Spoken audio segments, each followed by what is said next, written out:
We're back to take a look at more incredibly iconic watches, the most famous in the world, to see how disappointing they are. They may be the best, they may be the most impressive, but that doesn't mean they're perfect. Let's take a look.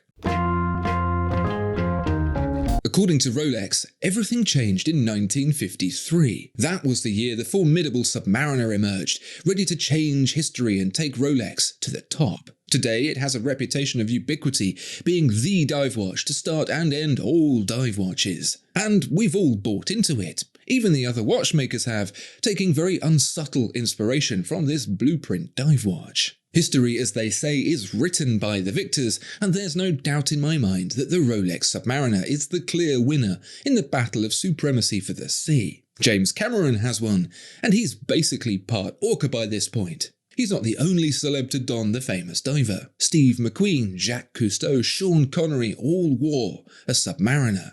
If Keanu Reeves, the world's nicest man, chooses to wear one, it must be good. How did it come to be? Well, to be honest, the Submariner was neither the first nor the best. Everything about the way it looks was already laid out in a literal blueprint by the US Navy.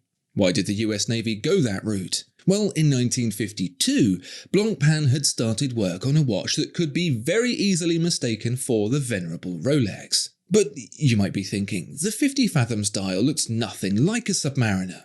Not the one that was sold to the public. The one released to the military in 1953, however, was identical. Triangle at the top, rectangles at 3, 6 and 9, circles everywhere else. It was designed that way by the US military. If the Submariner also came out in 1953 though, that makes them joint first. The Submariner didn't come out in 1953. It was released at Baselworld in 1954. The chronograph on which it was based was released in 1953, a watch that was tweaked and upgraded to make the Submariner. Honestly, it's pretty impressive how Rolex managed to turn the whole thing around so quickly. We're talking about a product from Blancpain, a watchmaker that had existed since 1735, being matched by Rolex, founded 170 years later. As quickly as that. Really, the Submariner's biggest accolade was that it was cheaper, with even cheaper non-chronometer versions available too. You could buy them at bait and tackle shops. Still, it's a little disappointing to learn that the #1 diver was actually #2. And what's even more disappointing, in 1958, the US Navy deemed the Rolex Submariner to be not sufficiently waterproof and recommended for deletion from the Navy's approved list. Breitling's Navitimer is another example of clever thinking to turn an existing product into a new, far more useful one. Before Casio came along and made calculators convenient and portable, complex sums were undertaken by the use of tables and slide rules. Didn't matter if you were a scientist, mathematician, or an engineer, the slide rule was your best friend. By the 1940s, Breitling had really cemented itself as one of the leading suppliers to a burgeoning aviation industry, thanks to Willy Breitling, who'd inherited the company still in his teens. As any young entrepreneur tends to do, he had big ideas for Breitling. He introduced a separate pusher on a chronograph for reset and founded the Wheat Aviation Department, which built high-quality aircraft instruments for organizations like the RAF. It was important for the business to keep sight of its core product, however, the chronograph, and so Willy turned his mind to all those scientists, mathematicians and engineers and the awkward slide rules they were bound to. He had an idea. If he could incorporate the slide rule into one of his chronograph watches, it would become the ultimate chronograph for mathematicians, the Chronomat. The Chronomat wasn't quite the wild success he'd hoped for though. Nice idea, but the watch's portability wasn't really the benefit he'd hoped it was. That's when the Aircraft Owners and Pilots Association came knocking. They very much did want the convenience of the Chronomat in the confines of a cockpit, just calibrated for pilot stuff instead. Presumably to work out how long is too long to sit at the gate not going anywhere. Willy obliged and cracked out a new portmanteau, Navitimer. The watch was and still is a big success. So why is it disappointing? Because the damn thing is just so hard to use. It's not the work of a moment, and so the oodles of genuinely useful functionality it has are quite simply out of reach for the modern pilot. In the days of Sky Demon and 4Flight, it just doesn't add anything. Even to the ordinary pleb on the ground, without learning and practice, it's basically useless. Even the instruction manual itself, a 21-page document, says the watch will require a little time and patience to master.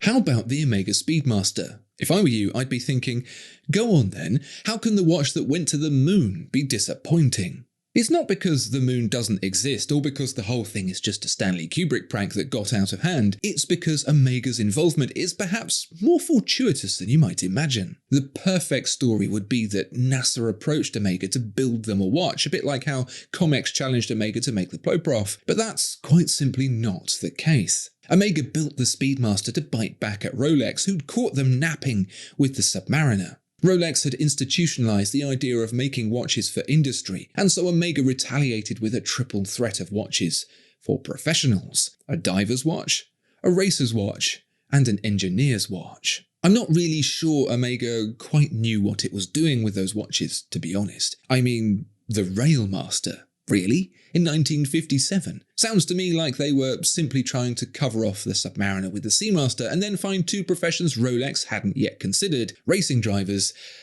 and train drivers. There was certainly no intention that the Speedmaster would be for astronauts, because in 1957, astronauts didn't exist yet. By the time that happened in 1961, that got Rolex interested.